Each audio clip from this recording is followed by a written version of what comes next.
I stuck at least for 6 hours. This is literally meditation for people who can't sit still. Anxiety sees train.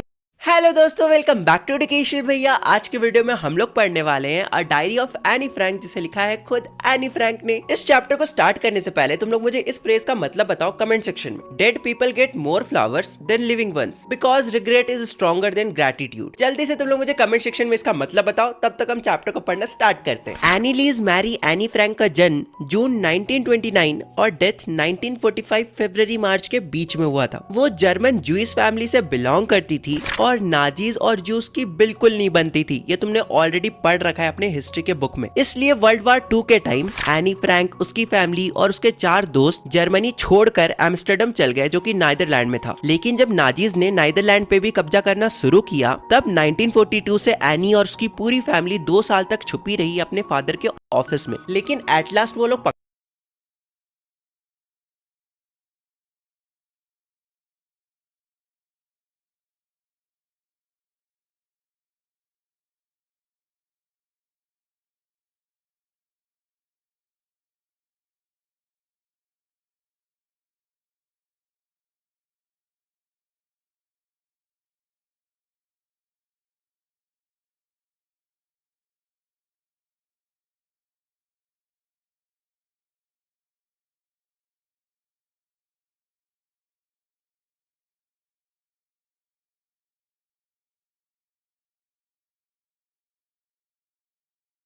Welcome to green board. मेरा नाम है मनदीप। इस video में करेंगे class 10th के subject maths chapter number 1, जिसका नाम है रियल नंबर्स। रियल नंबर्स की ये इंट्रोडक्शन वीडियो होगी। इंट्रोडक्शन वीडियो में चैप्टर की जो भी एक्सरसाइजेज हैं उनको सोल्व करने के लिए जो भी इंपॉर्टेंट कॉन्सेप्ट हैं, फॉर्मूले हैं, उन सभी को डिस्कस किया जाएगा डिटेल में एग्जाम्पल के साथ। So introduction to real numbers के अलावा, इंट्रोडक्शन के अलावा जो भी इस चैप्टर की एक्सरसाइजेज हैं उनको अलग अलग वीडियो में सोल्व किया गया है। इन सभी वीडियोज के लिंक आपको नीचे डिस्क्रिप्शन बॉक्स में प्रोवाइड किए गए हैं। सभी को देख लेना है और अच्छी तरह से समझ लेना है। So introduction to real numbers, इसको शुरू करते हैं नेक्स्ट पेज से। चैप्टर का नाम है रियल नंबर्स। रियल नंबर्स क्या होते हैं, सबसे पहले हमें यही समझना होगा। सो रियल नंबर्स के सबसे पहले पॉइंट में दिया है, real numbers are the union of both rational and irrational numbers.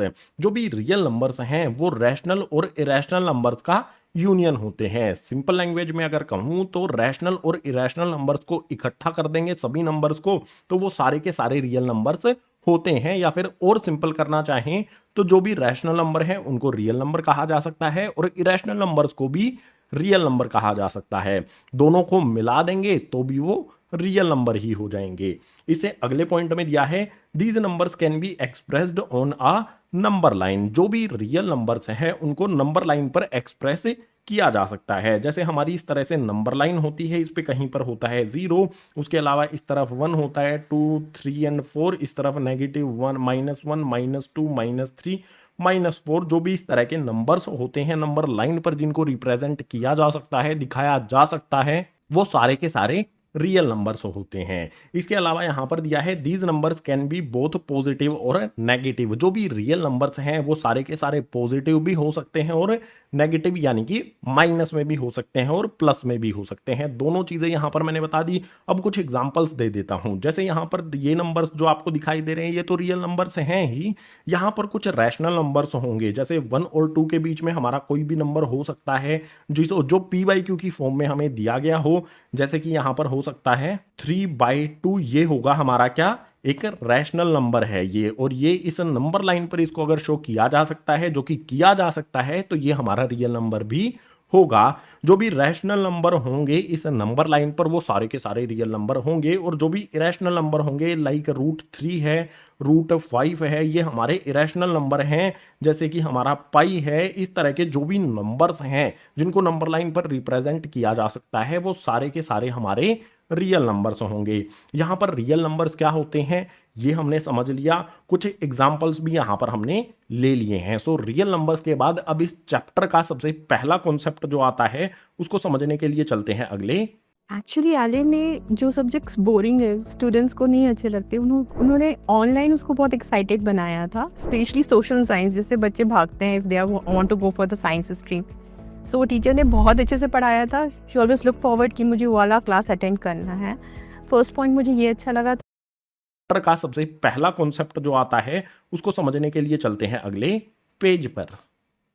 Real numbers को समझने के बाद चैप्टर में नेक्स्ट कॉन्सेप्ट आता है फंडामेंटल थ्योरम ऑफ अर्थमेटिक। ये थ्योरम हमें क्या बताती है समझते हैं। सो इसमें दिया है every composite number can be written as a product of primes in one and only one way. Fundamental theorem हमें कहती है कि कोई भी कंपोजिट नंबर अगर दिया गया है, कंपोजिट नंबर को प्राइम नंबर के प्रोडक्ट की फॉर्म में लिखा जा सकता है। एग्जाम्पल दूंगा तो और अच्छी तरह से समझ पाओगे। जैसे यहां पर हमारे पास दो कंपोजिट नंबर हैं, एक 66 है, एक 420 है। जो भी ये कंपोजिट नंबर है, इन नंबर्स को प्राइम नंबर्स के प्रोडक्ट की फॉर्म में लिखा जा सकता है, प्राइम नंबर्स के मल्टीप्लीकेशन की फॉर्म में लिखा जा सकता है। लिख के बता दूंगा तो इजी हो जाएगा। जैसे यहां पर जो भी हमारा 66 है और 420 है, इनको प्राइम के प्रोडक्ट की फॉर्म में कैसे लिखेंगे? यहां पर मैंने लिखा 66, इसके हमें प्राइम फैक्टर्स करने हैं। तो यहां पर हम 2 से करेंगे, 2 3 जा 6, फिर से 2 3 जा 6, फिर यहां पर 3 से करेंगे, 3 1 जा 3, 3 1 जा 3, फिर यहां पर 11 से करेंगे, 11 1 जा 11। जो भी हमारा 66 नंबर था, ये हमारा 66 एक कंपोजिट नंबर है। इस नंबर को हम प्राइम नंबर्स के प्रोडक्ट, 2 हमारा प्राइम नंबर है, 3 हमारा प्राइम नंबर है और 11 भी हमारा प्राइम नंबर है। 66 को हम प्राइम नंबर्स के मल्टीप्लीकेशन यानी कि प्रोडक्ट की फॉर्म में इस तरह से लिख सकते हैं।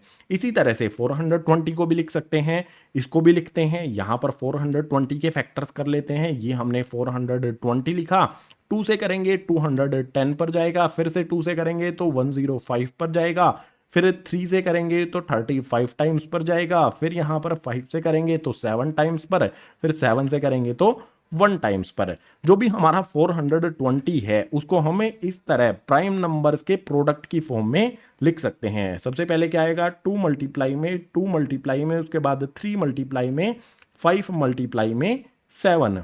जो भी हमारे दो कंपोजिट नंबर थे 66, उसके हमने इस तरह से प्राइम नंबर के प्रोडक्ट की फॉर्म में लिख दिया। और जो भी हमारा दूसरा नंबर 420 था, इसको भी हमने प्राइम नंबर्स के प्रोडक्ट की फॉर्म में इस तरह से लिख दिया। ये हमें कहती है फंडामेंटल थ्योरम ऑफ अर्थमेटिक कि किसी भी कंपोजिट नंबर को प्राइम नंबर्स के मल्टीप्लीकेशन यानी कि प्रोडक्ट की फॉर्म में लिखा जा सकता है। अब इसका फायदा क्या होगा? जब भी हम किसी नंबर के प्राइम फैक्टर्स, इनको प्राइम फैक्टर्स कहा जाता है, कंपोजिट नंबर के प्राइम फैक्टर्स कर लेते हैं तो एचसीएफ और एलसीएम फाइंड करने में हमें हेल्प मिलती है। अब प्राइम फैक्टर्स करने के बाद एचसीएफ और एलसीएम फाइंड कैसे करना है ये भी समझते हैं। सो यहां पर दिया है HCF and LCM using prime factorisation. यहां पर जो हमने ये प्राइम फैक्टराइजेशन की है 66 और 420 की, इनकी हेल्प से हम एचसीएफ और एलसीएम कैसे फाइंड करेंगे? यहां पर देखो, सबसे पहले बात करते हैं एलसीएम की। एलसीएम हम किसका फाइंड कर रहे हैं? इन्हीं दोनों नंबर्स का, 66 और 420 का। जब भी हम एलसीएम या एचसीएफ फाइंड करेंगे तो हमें सबसे पहले उसके प्राइम फैक्टर्स की जरूरत होगी, जो कि ऑलरेडी हमने यहां पर कर लिए हैं। अब प्राइम फैक्टर्स करने के बाद जब एलसीएम फाइंड करेंगे तो हमें क्या करना है? एलसीएम हम फाइंड करना है तो हमें क्या करना है? यहां पर सबसे पहले सबसे छोटा जो होगा हमारा प्राइम नंबर, यहां पर कितना है? 2 है। तो हमें देखना है 2 सबसे ज्यादा बार कहां पर आया है। देखो, ऊपर वाले में तो 66 वाले में तो एक ही बार आया है, लेकिन 420 में 2 जो है वो 2 टाइम्स आया है। जहां पर ज्यादा बार आया है उसको उठा लेना है। यहां 2 मल्टीप्लाई 2 आया है तो इसको यहां पर उठा के रख देना है। सिंपल, 2 मल्टीप्लाई में 2 आया तो इस 2 मल्टीप्लाई 2 को हमने यहां पर भेज दिया। इसके बाद नेक्स्ट हमें देखना है 2 से बड़ा कौन सा नंबर है। यहां पर देखो 3 है, एक बार ऊपर वाले में आया है, एक ही बार नीचे वाले में आया है। दोनों में एक एक बार आया है तो कोई सा भी ऊपर वाला उठा लो या नीचे वाला उठा लो। एक बार आया है तो एक बार ही यहां पर लिखा जाएगा। इसके बाद देखो 3 से बड़ा कौन सा नंबर है। यहां पर 11 है, यहां पर 5 है, 7 है, तो 5 पहले देंगे। 5 एक ही बार आया है,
ऊपर 5 आया ही नहीं है, एक ही बार आया है, तो यहाँ पर 5 मल्टीप्लाई कर देंगे। इसके बाद मल्टीप्लाई में 5 से बड़ा नंबर 7 यहाँ पर आया है, इसमें ऊपर 7 नहीं है, 7 एक ही बार आया है, तो यहाँ पर आ जाएगा 7। उसके बाद मल्टीप्लाई में यहाँ पर नंबर है बचा है जो इस 7 से बड़ा 11, तो यहाँ पर हमें 11 भी लिख देंगे। हमें यहां पर करना क्या है, बिल्कुल सिंपल, जहां पर भी ज्यादा हो वो हमें उठा के यहां पर मल्टीप्लाई कर देना है। जैसे 2 अकेला था, इसको छोड़ देना है, 2 मल्टीप्लाई में 2 ज्यादा जहां पर है उसको उठा के यहां पर रख देना है। अब इनको मल्टीप्लाई जब कर लेंगे तो हमारा आंसर हमें मिल जाएगा जो कि 66 और 420 का एलसीएम होगा। बिल्कुल सिंपल, मल्टीप्लाई करते हैं। 2 को 2 से मल्टीप्लाई करेंगे 4 हो जाएगा, 4 को 3 से मल्टीप्लाई करेंगे 12 हो जाएगा, 12 को 5 से मल्टीप्लाई करेंगे तो ये हो जाएगा 60, 60 को 7 से मल्टीप्लाई करेंगे तो हो जाएगा 420, 420 को 11 से मल्टीप्लाई करेंगे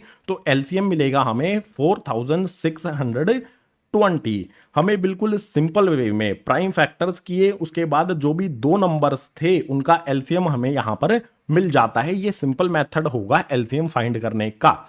इसी तरह से एचसीएफ की बात करते हैं। एचसीएफ में हमें किस तरह से फाइंड करना है, कोई भी 2 नंबर्स दिए गए हैं उनके हमें प्राइम फैक्टर्स करने हैं। प्राइम फैक्टर्स करने के बाद हमें देखना है कि दोनों जो भी प्राइम फैक्टर्स हैं ऊपर वाले और नीचे वाले नंबर के, उनमें कॉमन क्या है। हमें यहां पर अब कॉमन ढूंढना है, यानी कि जो 66 में भी आया हो और 420 वाले प्राइम फैक्टर्स में भी आया हो। तो यहां पर देखो, इसमें 2 आया है, इसमें भी 2 आया है, कॉमन क्या है, यहां पर 2 आया है, यहां पर भी 2 आया है, दोनों में 2 आया है, तो हमें एक बार यहां पर कॉमन ले लेंगे, 2 लिख लेंगे। उसके बाद मल्टीप्लाई का साइन लगा दो। 2 के अलावा ऊपर और नीचे कॉमन क्या है, जैसे यहां पर 3 आया है, नीचे कहीं 3 है, बिल्कुल यहां पर 3 है, 3 इसमें भी आया है, 3 इसमें भी आया है, तो यहां पर एक बार 3 लिख देंगे। 3 के अलावा देखो यहां पर 11 है, ऊपर तो आया है लेकिन 420 के फैक्टर्स में नहीं आया है, तो इसे नहीं लिखा जाएगा। इसी तरह से यहां पर 5 आया है लेकिन 5 ऊपर नहीं है तो इसे भी नहीं लिखेंगे। 7 इसमें आया है, 66 के फैक्टर्स में नहीं आया है तो 7 भी नहीं लिखा जाएगा। जो एचसीएफ होगा इन दोनों नंबर से 66 और 420 का, तो वो हो जाएगा 2 मल्टीप्लाई में 3 यानी कि 6। एलसीएम फाइंड करने का जो मेथड है उसमें तो हमें क्या करना है, जो ज्यादा बार दिया हो वो हमें लेना है और सभी के सभी नंबर्स आएंगे, लेकिन एचसीएफ में सिर्फ कॉमन नंबर्स ही आएंगे। सो फंडामेंटल थ्योरम ऑफ अर्थमेटिक हमें बताती है कि कंपोजिट नंबर को प्राइम नंबर्स की प्रोडक्ट की फॉर्म में लिखा जा सकता है। उसके बाद जो भी प्राइम फैक्टर्स होते हैं उससे हमें हेल्प मिलती है एचसीएफ और एलसीएम फाइंड करने में। सारी की सारी चीजें हमने यहां पर एग्जांपल के साथ समझ ली हैं। अब इससे नेक्स्ट जो कॉन्सेप्ट आता है इस चैप्टर का, उसके लिए मूव करते हैं नेक्स्ट पेज पर। 10 lakh UPSC aspirants have joined the Free Beginners program. This is a historic landmark and this is something which we have achieved in the last 2 years. In this Free Beginners program, we provide knowledge from the very basics so that your basics can be covered, fundamental information and foundation of the subjects can be provided to you. जो concept आता है इस chapter का, उसके लिए move करते हैं next page पर। चैप्टर में नेक्स्ट कॉन्सेप्ट आता है guys, relation between LCM and HCF. LCM और एचसीएफ कैसे फाइंड करना है प्राइम फैक्टराइजेशन मेथड से पीछे वाले पेज पर हमने समझ लिया है। अब समझेंगे कि एलसीएम और एचसीएफ में क्या रिलेशन होता है, इन दोनों में क्या संबंध होता है, इस वाले पेज पर। सो एलसीएम और एचसीएफ का जो भी संबंध है, जो भी रिलेशन है, वो एक फॉर्मूला डिफाइन करता है। फॉर्मूला यहां पर आपके सामने लिखा गया है, फर्स्ट नंबर मल्टीप्लाई में सेकंड नंबर इक्वल्स टू में एलसीएम मल्टीप्लाई में एचसीएफ। अगर हमें कोई भी 2 नंबर दिए गए हैं, उनका हमें एलसीएम और एचसीएफ फाइंड करना हो तो ये वाला फॉर्मूला हमें यूज करना होता है। ये वाला फॉर्मूला उनके एलसीएम और एचसीएफ का रिलेशन डिफाइन करता है। जैसे यहां पर इसका एग्जाम्पल लेंगे तो बिल्कुल क्लियर आपको हो जाएगा। मान लो जो भी हमारा फर्स्ट नंबर है वो 66 है, सेकंड नंबर हमें 420 दिया गया है और हमें एचसीएफ भी दिया गया है 6 होगा। First number 66, second number 420, HCF हमें दिया गया है 6। हमें बोला है कि एलसीएम फाइंड करो। ये रिलेशन होता है एलसीएम और एचसीएफ के बीच में। इस फॉर्मूले का यूज कैसे करना है मान लो जो भी हमारा first number, second number, LCM और एचसीएफ, टोटल 4 चीजें हैं। अगर इन 4 में से कोई भी 3 चीजें दी गई हैं और चौथी चीज हम उससे इस फॉर्मूले का यूज करके बिल्कुल इजीली फाइंड कर सकते हैं। लेट्स सपोज हमें फर्स्ट नंबर गिवन नहीं है, ठीक है। फर्स्ट नंबर हमें फाइंड करना है कि क्या होगा। हमें सेकंड नंबर, एलसीएम और एचसीएफ दिया है, तो जस्ट हमें इस फॉर्मूले में वैल्यूज पुट करनी है, सोल्व करना है, तो हमें फर्स्ट नंबर मिल जाएगा। जैसे यहाँ एग्जाम्पल में हमें 3 चीजें दी गई हैं, फर्स्ट नंबर, सेकंड नंबर और एचसीएफ। हमें एलसीएम की वैल्यू हमें नहीं पता है, तो एलसीएम ऐसा का ऐसा रहेगा। मल्टीप्लाई का साइन लगाकर यहाँ पर जो एचसीएफ है उसकी वैल्यू हमें गिवन है 6, तो यहाँ पर आ जाएगा 6। यहां पर देखो, हमें फर्स्ट नंबर पता है, सेकंड नंबर पता है, एचसीएफ पता है, एलसीएम फाइंड करना है। तो बिल्कुल इजी, एलसीएम फाइंड करने के लिए 66 मल्टीप्लाई में 420 एज इट इज आ जाएगा, इक्वल्स टू में एलसीएम आ जाएगा। एलसीएम में 6 यहां पर मल्टीप्लाई है, 6 को अगर हम इस तरफ शिफ्ट करेंगे, यहां पर मल्टीप्लाई में है, इस तरफ शिफ्ट करने पर आ जाएगा ये 6 डिवाइड में। अब यहां पर जो भी नीचे 6 है, ऊपर 66 है, 6 से 66 को कैंसिल किया जा सकता है। 6 1 जा 6, 6 1 जा 6 है। 66 को 6 से 11 टाइम्स पर कैंसिल करेंगे। अब जो भी वैल्यू बची है उनको कैलकुलेट है कि जो भी नंबर दिया गया है वो रैशनल नहीं है। अगर वो नंबर रैशनल नहीं है तो वो अपने आप में इरेशनल हो जाएगा। जैसे यहां पर √2 क्या है, √2 मैं इसको इस तरह से लिख सकता हूं, a/b की फॉर्म में। जो यहां पर हमारा स्क्वायर से रूट कैंसिल हो जाएगा, वैल्यू बचेगी हमारी 2। उसके बाद जो भी हमारा ये b है इसका स्क्वायर करेंगे तो वैल्यू आ जाएगी हमारी b का स्क्वायर, a स्क्वायर है। अब ग्रीन बोर्ड पर आप सभी का स्वागत है। मेरा नाम है मनदीप। क्लास 10 के सब्जेक्ट मैथ्स की अगर मैं बात करता हूं तो सबसे पहला चैप्टर आता है रियल नंबर्स। रियल नंबर्स के एग्जांपल्स हमने अभी तक नहीं किए हैं। हमने चैप्टर नंबर 1 की इंट्रोडक्शन वाली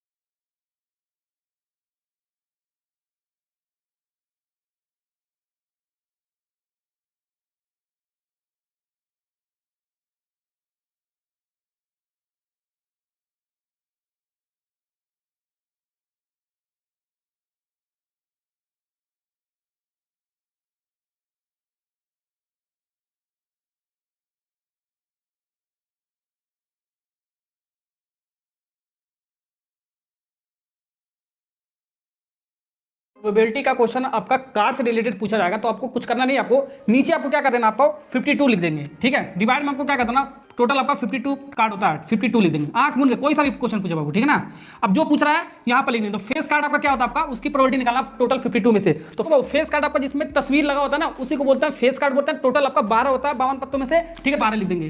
अब इसको काटोगे 4 से, ठीक है, तो कितना आंसर आ जाएगा आपका, ये 3/13 आ गया, ये आपका आंसर आ गया। अब हमारा सेकंड वाला क्वेश्चन, आपका रेड वाला जो फेस कार्ड आपका वो कितना है आपको 52 में से, ठीक है, ये बताना। तो देखो बाबू, रेड वाला जो फेस कार्ड है जिसमें तस्वीर लगा हुआ आपका टोटल 6 है आपका 52 में से, ठीक है, तो 6 लिख देंगे। 2 से काटोगे आपका कितना आपका आ जाएगा, 3/26 आ जाएगा ये आंसर। अब इसका जो ब्लैक वाला जो फेस है ये कितना आपका, अब ब्लैक वाला फेस भी आपका टोटल 6 ही आपका 52 में से, ठीक है, तो यहाँ पर 6 लिख देंगे। इसको काटोगे तो आपका इतना आएगा 3/26। अगर जो वीडियो अच्छा लगा तो लाइक सब्सक्राइब कमेंट जरूर करना। Thank you. क्लास 10 का सबसे हलवा चैप्टर प्रोबेबिलिटी, साथ में वो इंपॉर्टेंट क्वेश्चन जो एग्जाम में आते हैं उसका स्क्रीनशॉट लास्ट में होगा। इस चैप्टर का वेट होगा 4 से 5 मार्क्स का। आपको एग्जांपल नंबर 3 करके जाना है, एग्जांपल नंबर 4 करना है, 6 करना है। दोस्तों इसमें मेरे पास 4 किंग है। पहला किंग है स्पैड का, दूसरा किंग है क्लब का, तीसरा किंग है हार्ट का और चौथा किंग है डायमंड का।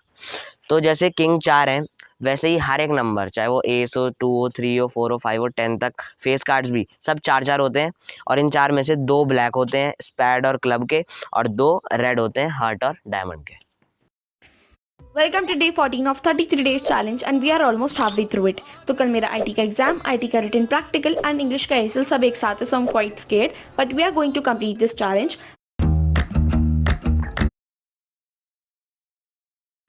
क्लास 9th, 10th, 11th का एक बहुत ही confusing topic in probability is the deck of cards. इस टॉपिक में से एक ना एक क्वेश्चन ज़रूर आता है, तो आज हम इन्हीं डेक ऑफ कार्ड्स को समझेंगे। अब टोटल कार्ड्स होते हैं 52, जिसमें से 13 होते हैं डायमंड, 13 होते हैं हार्ट्स, 13 होते हैं स्पेड और 13 होते हैं क्लब। इसमें से डायमंड और हार्ट्स रेड कलर के होते हैं और स्पेड और क्लब ब्लैक कलर के। हर एक की कॉम्पोजिशन की बात करें तो इसमें नंबर्स होते हैं स्टार्टिंग फ्रॉम 2, क्योंकि नंबर 1 को हम लिखते हैं एस। सो एस 2 3 4 5 6 7 8 9 10 और साथ ही साथ 3 कार्ड्स एक्स्ट्रा जो कि होते हैं हमारे जैक, किंग और क्वीन। तो टोटल हुए 13 कार्ड्स। इस तरीके की कॉम्पोजिशन हर कार्ड में होती है। कुछ क्वेश्चन से समझे तो अगर हमें बैठ जाओ, आज से मैं आपको फिजिक्स पढ़ाऊंगा। मेरी क्लास में कोई इंटरेस्टेड नहीं है? नहीं सर। ठीक है, तो फिर गेम्स खेलते हैं। इवन रोल नंबर वाले एक तरफ, जिनके ऑड रोल नंबर्स हैं वो दूसरी तरफ। शिफ्ट हो जाओ, चलो जल्दी। तुम्हारी टीम का नाम क्या है? Super king. तुम्हारी टीम का नाम? Challengers sir. तो कौन सा गेम खेलना है? चैलेंजर्स 1। सर सब शांत हो जाओ। आप उन्हें पढ़ाने आए या खेलने आए? सॉरी सर, मेरे पास एक गेम है। अपनी किताब में से एक सवाल पूछो, मैं तुम्हें 60 सेकेंड्स में जवाब दूंगा। अगर मैं 60 सेकेंड्स में जवाब नहीं दे पाया तो जिस टीम ने मुझसे सवाल पूछा उस टीम को पॉइंट मिलेगा। क्वेश्चन रेडी है सर? Answer B. स्टार्ट और स्टॉप तो किया ही नहीं।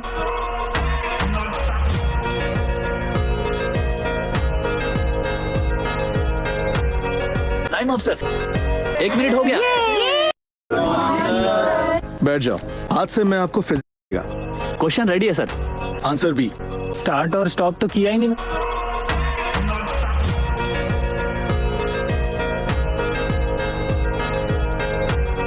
Time of sir. 1 मिनट हो गया। Open the app. Excuse me. Yes ma'am. Girls washroom के अंदर क्या कर रहे हो? क्या कर ये जवान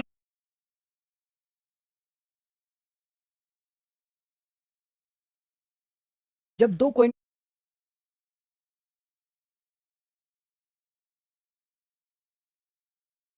को टॉस किया जाता है तो इसके ऊपर बहुत सारे क्वेश्चन बन सकते हैं और उसकी प्रोबेबिलिटी आपसे पूछी जा सकती है। तो सबसे पहले हम समझेंगे कि